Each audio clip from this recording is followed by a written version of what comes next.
What's going on, Wolfpack Nation? We have another great episode here on Tuffy Talk, and this is going to be something a little bit different. Normally, we have athletes and coaches and fans. This one, we got somewhere in between a little bit, right? We have Miss Savanah Tujague, and if that name sounds familiar, that's right. That is the one and only Coach Tujague's one of his daughters joining us tonight on the show. What's going on, Savanah? How you doing? Not much. I'm great. Happy to be here. How are you guys? Yeah, we're great. We're great. And thanks for your time. And like we said before we started, Aaron, we're just going to have some fun. And I guess I just want to kind of, the first question, we'll get this out of the way. What is it like being in a family of a coach?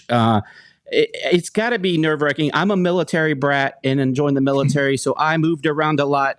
You have to have some kind of similar story with that as well. Of course. It's actually kind of funny that you asked. I mean, everyone's always curious, and it's one of my favorite things about my life is being a college coach's kid, for sure. But my dad actually grew up a military brat, too. His dad was in the Navy. Let's go! Yeah. I was in the Navy, too. Oh, perfect. Yep, go Navy, beat Army. I'll die on that. All right, we're already BFFs. Perfect. So my dad actually lived in Japan for a little while, lived on the East Coast, lived on the West Coast. His parents are from New York. So if anything, he gets it.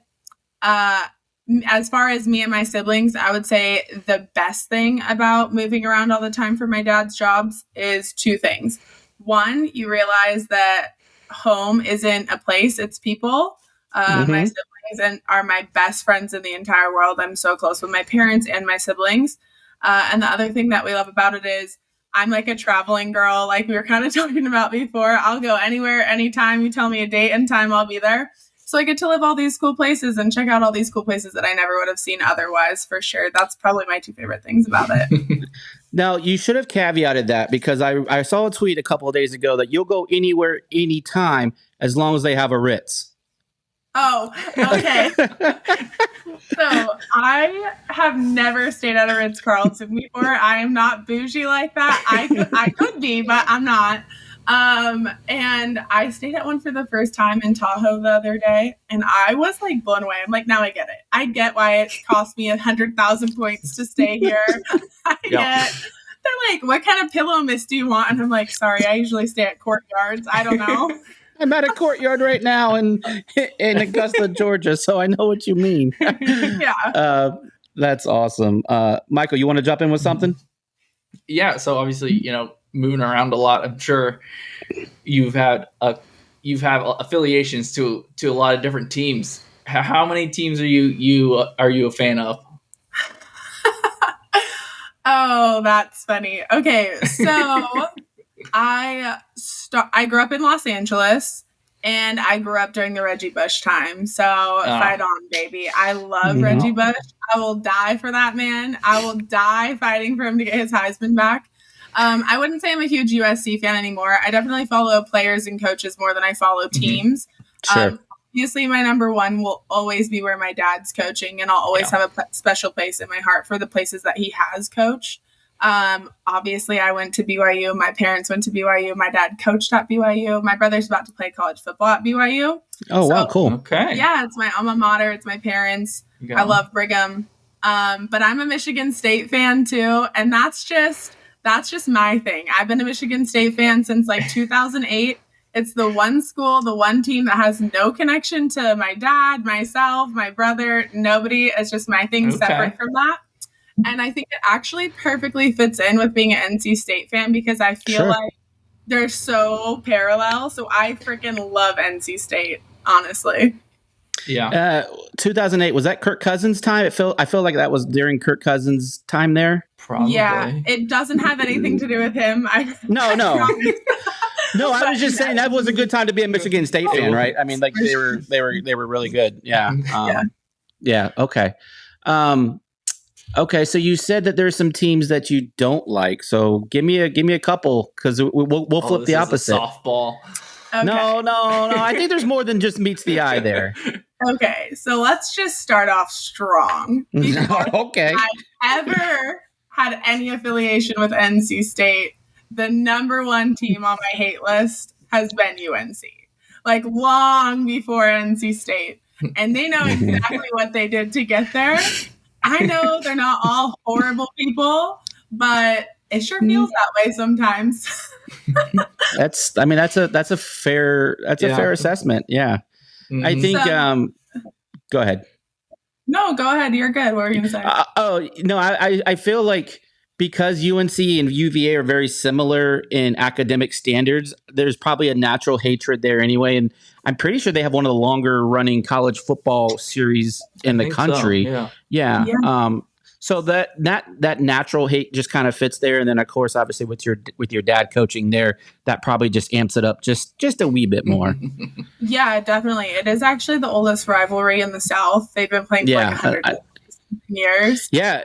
And State and Wake Forest were right behind it, and we're getting ready to break that. So that's kind of a bummer because I think that's what makes college football so good, right? Is the pageantry, the tradition, the rivalries. Yeah. Yeah. It bums me out that Utah and BYU don't play. The Holy War is like a huge rivalry, and no one sees it anymore because they don't play each other. So I think that's lame. But when was the last time they played? I think probably when my dad coached there. So, wow, a while ago. Yeah. Wow. Yeah, it's been a minute. Well, they could have played they actually might have played in 2015. I feel like that was about the last time they played. That's still too long for. Yeah, you should be playing your in-state rival every year. Like that should be like Congress should enact a law. This is, hey, you have to play your rival, right? Yeah. I mean, they make enough stupid laws. Why don't they get involved in something like that? Literally, actually, I learned this in Florida. That is a law. That is a law in Florida, and I'm like, you know what? I knew I moved here for a reason. That's the only reason I ever needed.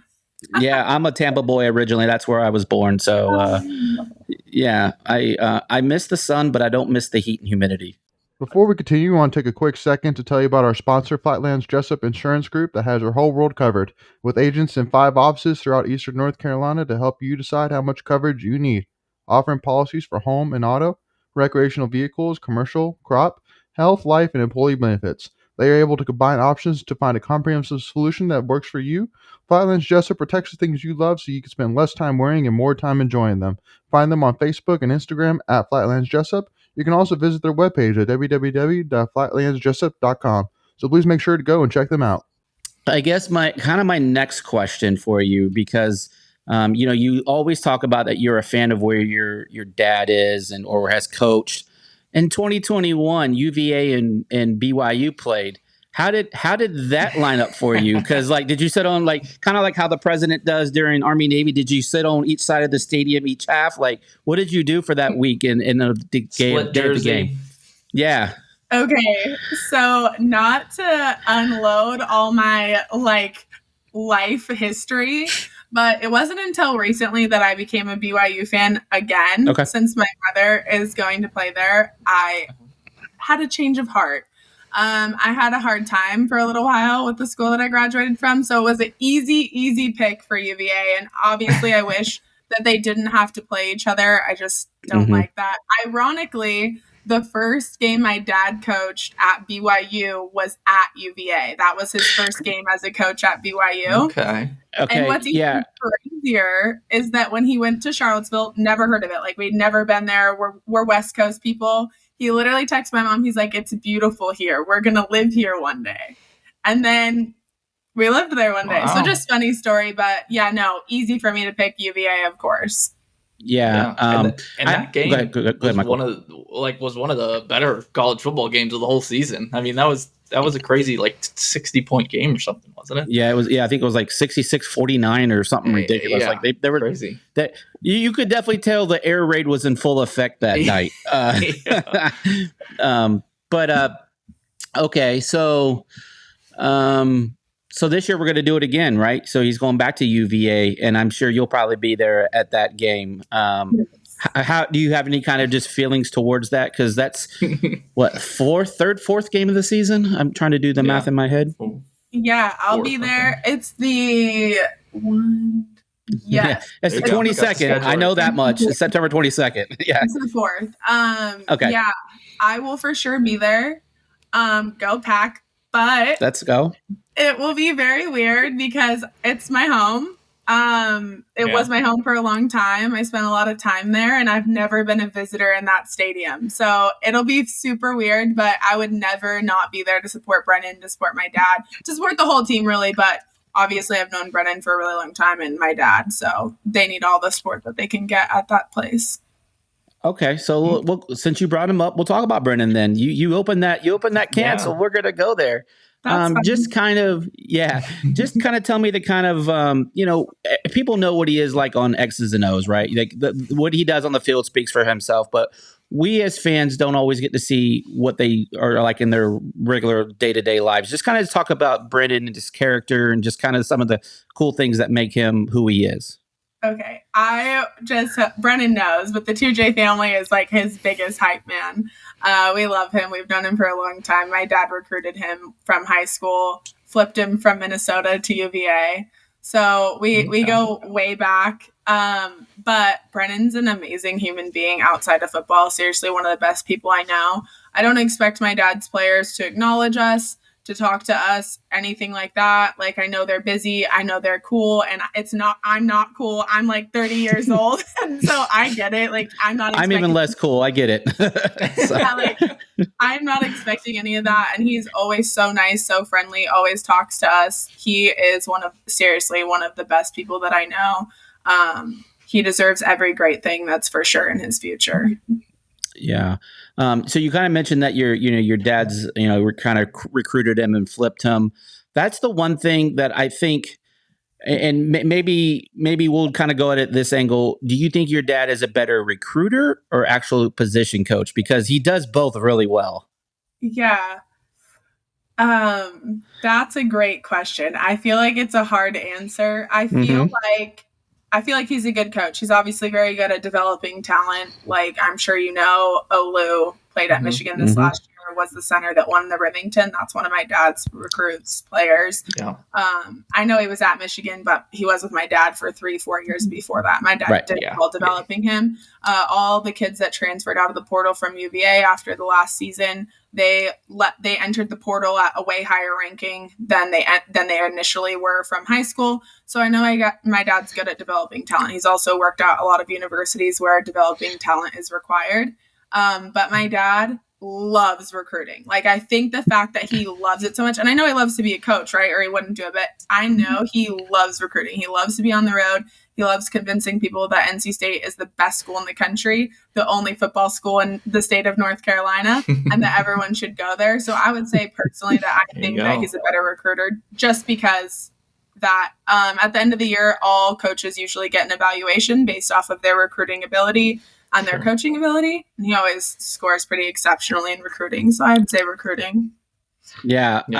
I love because when you see the recruits, photos on Twitter or Instagram or wherever, your dad's always in there and he's got that pose. Like, he just comes in there like that with him. And he truly, to me, obviously he's a grown man, but he acts like a kid in a good way. Right. And I think that's his connection. You can just tell the way he connects with people and players, and that the way that some of the interviews that I've seen, all the offensive linemen have just spoken really well about him. So I will say that that's an area where people are concerned about this year, is the offensive line, just because not enough's known about him. We got some guys moving around, and obviously a new coach coming in offensively on the coordinator and the O-line. But tell us why we shouldn't be worried about it. Yeah, I would say two things really stick out to me. Number one, if you look at his history at the University of Virginia, when he inherited his offensive line in 2016, it was the worst offensive line in the ACC. In 2020, excluding Notre Dame because they're only in the ACC when it's convenient for them, they were the best offensive line in the ACC. And in 2021, it was the best offensive line in the ACC. That's over a 4-year period. He turned things around completely, obviously.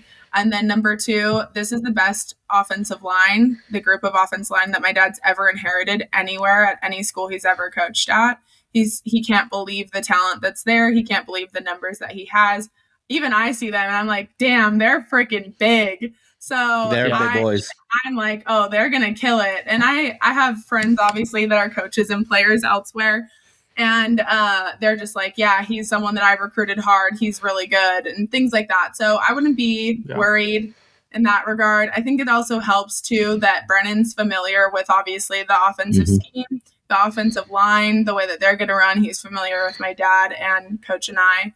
And so I think that helps the offensive line have confidence in Brennan and Brennan have confidence in the offensive line, knowing exactly not exactly, but having an idea of how they'll be coached and what they'll be doing. Yeah. Okay. And go ahead, Mike. I think, bringing in a new offensive coordinator, I think if you would say you're, the most important position coach for somebody like that to bring with him would be offensive line. And, if for him, your dad to say that this is the most talent he's walked into is pretty good. That's pretty encouraging. After losing Garett Gibson and Chandler Zavala with the Panthers. And it does seem like there's been a certain type of like body type that they're recruiting for offensive line. For sure. The bigger guys, you can't teach somebody to be 6'6" and 300 pounds coming out of high school. So it's easier to teach them the skills after that, which I think it seems to be that's kind of their strategy. And it's been pretty good for us so far. Yeah, my dad for sure has a strategy when recruiting offensive linemen, and I'm just not going to spill the secrets for other people here. But just that's know ours. that there's a method to the madness. Yeah, exactly. Your dad is like KFC. There's like 13 original secret ingredients, and he's going to keep all of those to the day that he's no longer coaching. I get it. We don't want that nonsense out there. But okay, enough about X's and O's for a few minutes. Let's get back to you. We if we wanted to talk to your dad, we would have had him on, right? So let's talk about you. Just talk about your time in Raleigh, because like your family has been like, they were at every game when you guys first got into town. And so just kind of talk to me about how you've assimilated into the community. I know Wolfpack Nation has loved meeting your whole family. You're instantly the number one follow on Twitter for NC State fans.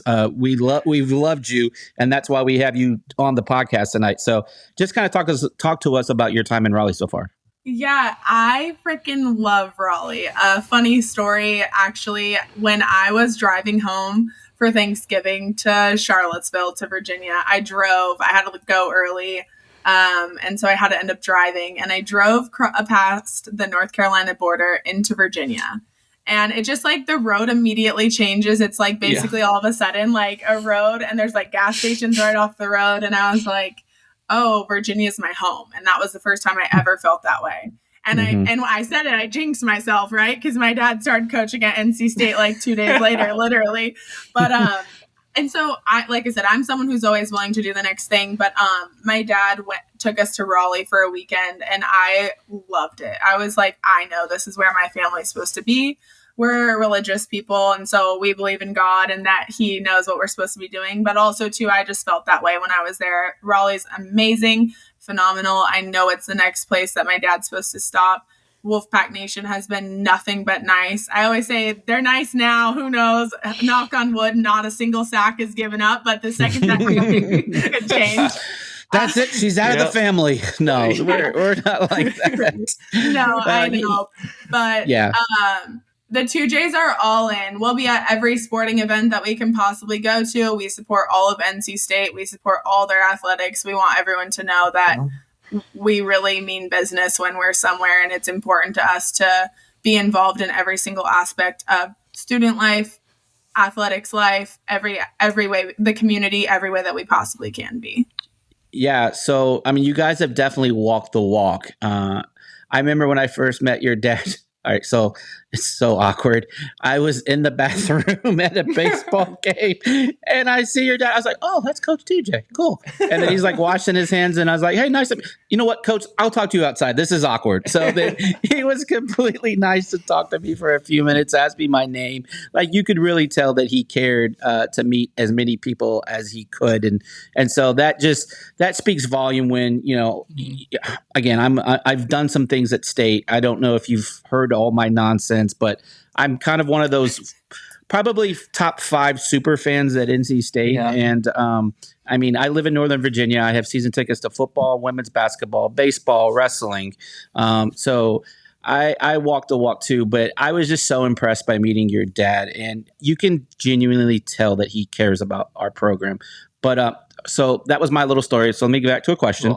Well, go ahead, Michael. I haven't met him, but he's been liking my tweets recently on Twitter. So same thing. There you go. There you go. Totally. And I think that's just really cool, right? Because we as fans feel like we're more invested in the program when a coach does the little things like that. It's real easy to read it. It's real easy to read it and just keep on moving, right? Keep that finger scrolling, down or up or whatever. Yeah. So I think that's just really cool. And that's, and I know he's probably doing it from the heart and this isn't a show and all of that, right? But it just means a lot to us. And we as fans really appreciate that. So you can definitely relay that message. But I guess where I was going to go with my next question is, out of all the things that you've done at NC State so far, what's been your favorite moment, event, whatever that might be? I think my favorite event had to be the weekend that we just kicked UNC's ass at everything. Mm-hmm. I apologize if I should not have said ass on this podcast. We're talking about donkeys. What are you talking about? Literally, we're talking about donkeys. But yeah, I was there that weekend when women's basketball, men's basketball, the Canes game. I mean, that was my first weekend in Raleigh. And I was like, if this is how all my weekends are in Raleigh are going to be, I'm going to have a damn good time here. Yeah. I just remember, for me, the fun part of you, following you that weekend was just seeing, because I was at all those events too. I was at all the ones that you just mentioned. But I just remember you shopping, right? You were trying to find the right clothes and outfits and shoes, and you were just in the zone, and I'm like, let's go. She's getting it. She is literally all in on that. So anyway, what my next question is going to be kind of a fun one. What do you, because I know were you at the spring game at all? I know it was crappy weather. Did you? I wasn't. Because I'm not mad at you because I didn't go. Yeah, no, I was in the Middle East for a month just traveling around. So it was the day I got home and there was no way. Yeah, that's fair.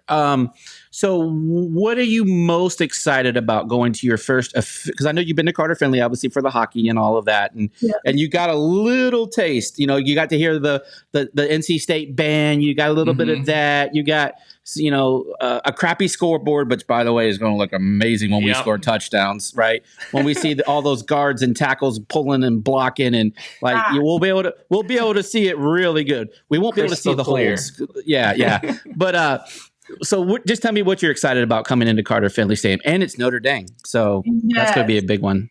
Yeah, that's going to be my first game at Carter Finley. I know I've obviously at UVA we played at Carter Finley. I wasn't at that game, so I've never been what was a full. That's fair. Yeah, full stadium for a football game. I am excited, to see the tailgating. Everyone says it's historic. I have to see it, so I cannot wait to see what this is all about.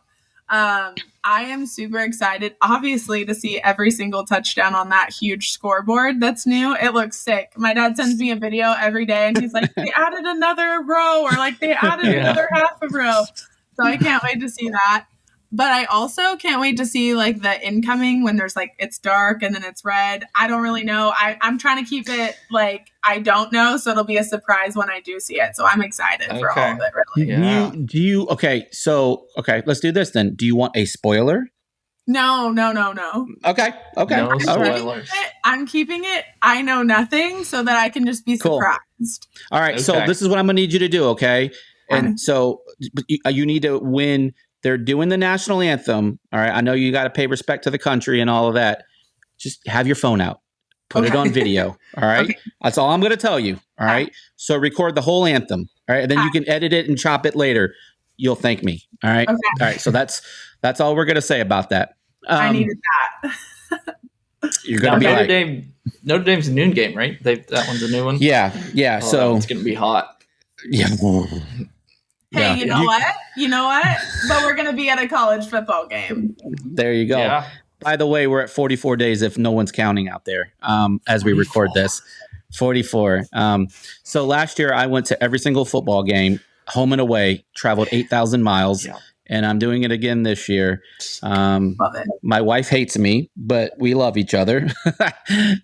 She supports, some people have habit. This is my addiction. Like NC State sports is my addiction, and it's my way of coping with the world. But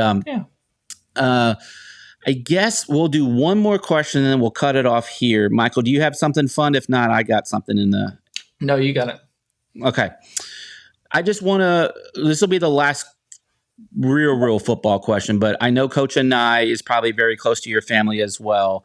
Having your dad having played for him back in the day at BYU. So just give us a little story or something about Coach Anai, because that is one cool dude. Like he's just like the most laid back. Like I love the way he just, I don't know.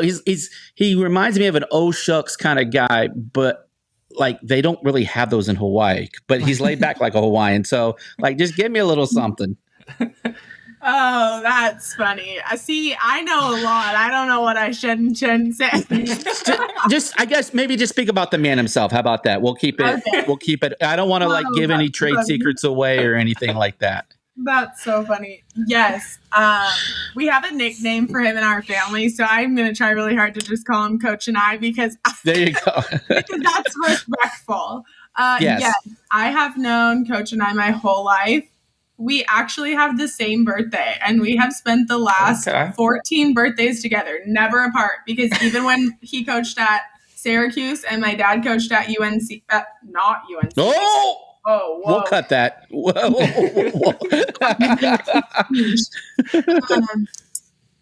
They already coached at NC State together by the time it was our birthday. Our birthday is December 21st, so it was at the bowl game. Yeah. But look at that. Yeah, I've spent every single birthday with this man for like the last 14 years. I'm really close with this whole entire family. His grandkids are the cutest grandkids I've ever seen in my whole life. But he is, you're like, oh, he's so laid back. He's so this. That's newer. He hasn't always been like that. But it's interesting to see for sure. No, he's great though. He's always been great. Obviously, my dad wouldn't have coached with him for so long if he hadn't. Yeah. A thing I always like to talk about Coach and I is that he's obviously from the Mike Leach coaching tree.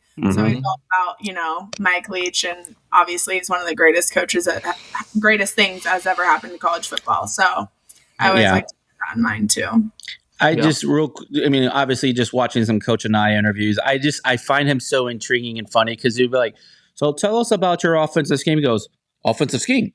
So like it just kind of okay, all right, we'll talk about this, and it makes me chuckle because he's just so laid back, and you said he's not been that way. Maybe becoming a grandparent's mellowed him out a little bit or something. I think that's a good place to pinpoint it. Yeah. So all right, Wolfpack Nation. Well, we've had some fun here with Miss Savanah Tujague, and we're going to end part 1 right here, and we'll pick it right back up with some more fun. We'll get to know Savanah a little bit more. We've kind of dove into some things here, but all right. So if you haven't liked, subscribe, don't know what you're waiting for, get on that. And if you haven't followed Savanah, you're missing a lot on Twitter. So we will put all of her descriptions of all her social medias in the description, and then come on back for part 2. All right, we'll talk to you soon, Wolfpack Nation.